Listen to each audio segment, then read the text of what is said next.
Speak English with Rhea. Hello, everyone, and welcome to Speak English with Rhea, the podcast where you learn real English for real life at a calm and natural pace. I'm Rhea, and I'm so happy you're here today. Hey everyone, I'm Alex. Thanks for joining us. We're really excited to start this journey with you. Me too, and welcome to the very first episode of our new series. It's called Survive Summer in English. That's right. Survive and even enjoy. Exactly. And if you're listening to this in January, February, or even March, well, you have perfect timing.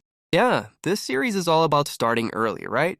We want to avoid that feeling of panic in June when you realize your trip is next month. Oh, exactly. No panic. We're starting now, taking it step by step so that by the time summer arrives, you feel calm, you feel confident, and you feel ready to travel using your English. Ready and excited. Exactly. That feeling of excitement, not anxiety, is what we're aiming for.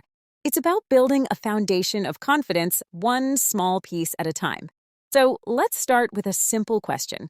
Alex, why do you think so many people wait until the last minute to learn English for travel? Honestly, I think people feel really overwhelmed. They think, oh, I need perfect English to travel, and the idea is just so big, so they don't start at all. Yes, that's it exactly. The idea of perfect English. But here's the good news for everyone listening. You do not need perfect English. Not even close. You just need useful English. English that helps you in a real situation. Exactly. Travel English is not about complicated grammar rules. It's about communication. It's about connecting with another person. Right. So in this series, we'll help you survive and actually enjoy those real travel situations. We're talking about being at the airport, Checking into hotels, ordering food in restaurants, going shopping, and even making a little small talk with people you meet. and we promise we'll keep everything really simple. Short sentences, clear examples you can actually use. And the most important part, we will have a mini practice in every single episode. So you don't just listen, you actually get to speak. Yeah, speaking is the goal, right? It is. So before we even talk about words and phrases, let's talk about mindset. This is so important. If you remember one thing today, please remember this. You don't need to speak a lot, you just need to speak clearly. Yes. One more time for everyone. You don't need to speak a lot, you need to speak clearly. Travel English is about three things. First, being polite. Right. A smile, a please, a thank you, it helps so much. It really does. Second, being clear. Using simple words is better than using big, complicated words. And third, being brave enough to speak. That's the big one. Just trying. It's okay if you make a mistake. Mistakes are totally normal. In fact, they are good. They mean you are learning. Everyone makes them. I still make them. Me too, all the time. All right, speaking of being brave, let's start with our first mini practice. It's something very, very easy. I will say a word, and you repeat after me. Ready? You can do it. Okay, first word. Listen carefully. Hello. Good. Let's try it again. Hello. Thank you. Nice. Now try to say it a little more naturally, like you're smiling. Hello. Your turn. Perfect. That sounds so friendly. Great job. Okay, now for the next one. This one is super useful. Repeat after me.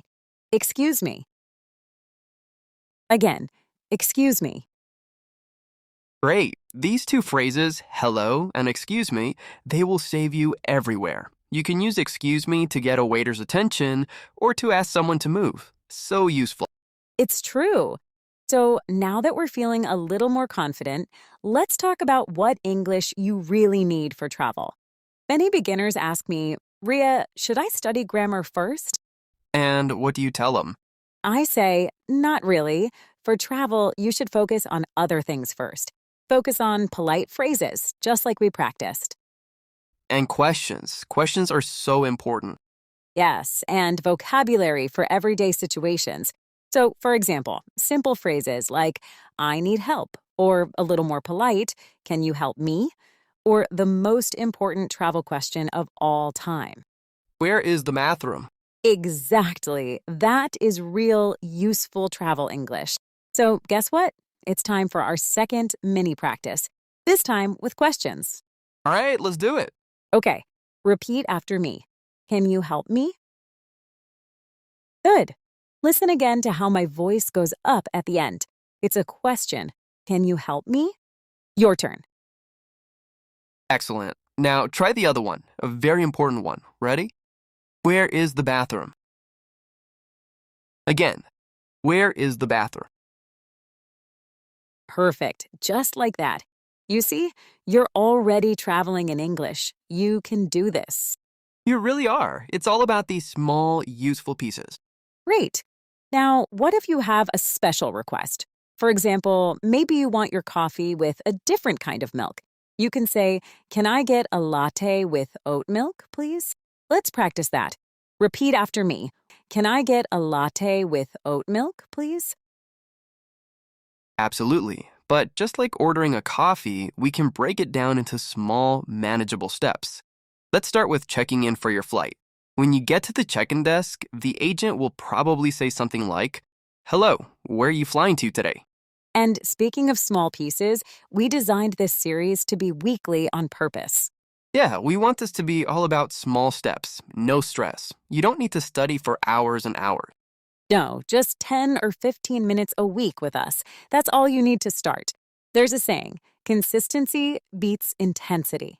I love that. It means doing a little bit often is much better than doing a lot just one time. It is. So, for our final message today, if you feel nervous about speaking English, please know that's normal. Absolutely. Every learner feels nervous sometimes. But starting early, like you are doing right now, changes everything. It does. It gives you the gift of time. So, by summer, you won't be asking yourself, "Can I speak English?" You'll be thinking, "I've got this." I can do this. That's the goal. Well, that's all the time we have for today. Thank you so much for listening to this first episode of Speak English with Ria. We'll be back with new episodes every week. And next time, we're going to talk about something really important, how to introduce yourself in English when you're traveling. It's going to be a good one. We'll see you next time. Bye for now, and remember, small steps create big confidence.